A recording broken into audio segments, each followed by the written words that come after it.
नमस्कार, मी वंदना सर्वदेव वाघमारे, समुपदेशिका तथा शिक्षिका। आज आनंद संध्या या व्हिडिओच्या माध्यमातून जसं दिसतं तसं नसतं, जसं दिसतं तसं नसतं म्हणून तर जग फसतं या संदर्भाने आपण चर्चा करणारच आहोत। तत्पूर्वी माझं स्वयंभव हे यूट्यूब चॅनल जर आपण सबस्क्राईब केलं नसेल तर नक्की करा। या चॅनलच्या माध्यमातून व्हिडिओद्वारे मी दररोज एक सुविचार, समुपदेशन, मूल घडताना मूल्य शिक्षण आणि बरंच काही जे तुम्हाला मानसिकदृष्ट्या सक्षम बनवेल, तर नक्कीच तुम्ही सबस्क्राईब करा आणि हा व्हिडिओ तुम्ही शेवटपर्यंत बघा। तर मी येते माझ्या विषयाकडं। जसं दिसतं तसं नसतं म्हणून तर जग फसतं।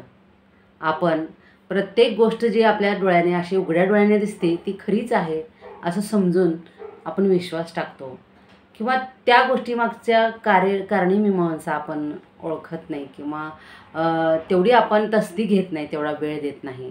तर तसं करायला नाही पाहिजे। एखाद्या गोष्टीवर जर तुम्हाला विश्वास ठेवायचाच असेल तर स्व अनुभवाने जाणून सगळ्या गोष्टी मग तुम्ही विश्वास ठेवू शकता। तर एक गोष्ट या संदर्भाने मला या ठिकाणी आठवते। एक राजा असतो आणि तो राजा शिकारीला निघालेला असतो। आपल्याला माहिती आहे राजा म्हणजे शिकार आलीच। तर तो शिकारीला निघतो आणि त्याच्या मागे सैनिकही असतात। पण घडतं असं की तो जात जात जात इतका पुढं लांब जातो तो एकटाच आणि सैनिक मागेच राहतात आणि जंगल इतकं मोठं असतं की त्याच्यामध्ये तो भटकतो, म्हणजे त्याला रस्ता सापडत नाही, आता बाहेर कसं पडायचं। आणि अशाच अवस्थेमध्ये उन्हाळ्याचे दिवस असतात आणि त्याला तहान लागते।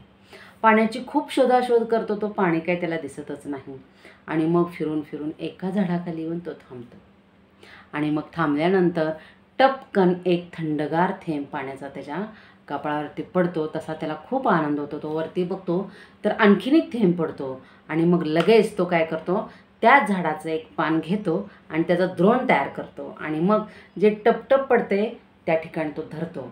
असे 5-10 मिनटं गेल्यानंतर ते द्रोण मात्र ती वाटी जी असते ती भरते पाण्याने।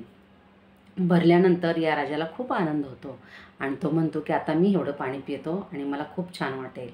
मग ही सगळी कृती त्याची त्याच झाडाच्या एका जवळ फांदीवरती पोपट बघत असतो आणि जेव्हा राजा पाणी पिण्यासाठी तो द्रोण जवळ करतो तेव्हा पोपट येतो आणि पटकन पंख मारून निघून जातो आणि ती वाटी खाली पडते आणि पाणी सगळं सांडतं।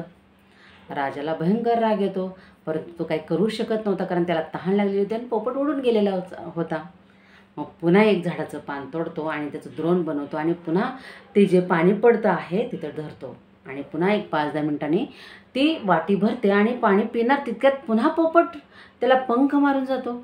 मग मात्र राजा खूप चिडतो आणि आता म्हणतो तो पोपट आला की मी लगेच त्याला तलवारीने एक घाव 2 तुकडे करणार असं म्हणतो आणि मग द्रोण धरतो आणि द्रोण भरल्यानंतर तो पिणार इतक्यात पोपट येतो आणि तो पोपट असा पंख मारणार तोपर्यंत राजा त्याला मारतो आणि ते द्रोणही पडतो आणि पोपटही मरतो।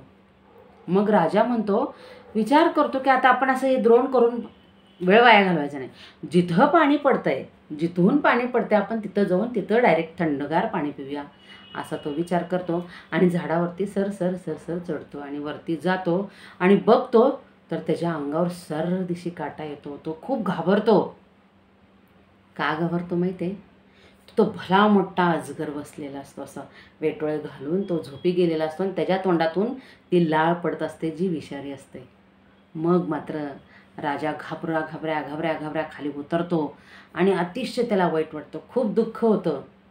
त्याने पोपटाला मारलेलं असतं आणि पोपट त्याच्याच किती जीवाची काळजी केलेला असतो, हे जे गिल्ट त्याला फील होतं, त्याला वाईट वाटतं, पण तो काही करू शकत नाही कारण पोपटाचा तर जीव गेलेला असतो, पोपटाने त्याचा जीव वाचवलेला असतो।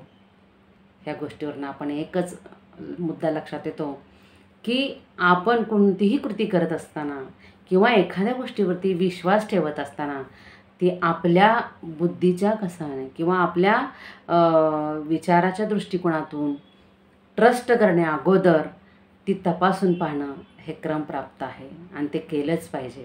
तरच आपण विश्वास ठेवला पाहिजे। म्हणजे आपण एक वाईट कृत्य करण्यापासून किंवा नंतर एखादी गोष्ट करून आपण त्याच्याबद्दल गिल्ट किंवा वाईट वाटून घेण्यापेक्षा करण्याअगोदर विचार करणं ही फार महत्त्वाची गोष्ट आहे. म्हणून जसं दिसतं तसं नसतं आणि म्हणूनच जग फसतं. तर आपली फसगत होणे यासाठी आपण स्वतःच प्रयत्न केला पाहिजे. आजच्या व्हिडिओमध्ये इतकंच. तुम्हाला आवडल्यास नक्की लाईक करा आणि शेअर करा. चॅनल सबस्क्राईब करा. धन्यवाद. स्वयंभव.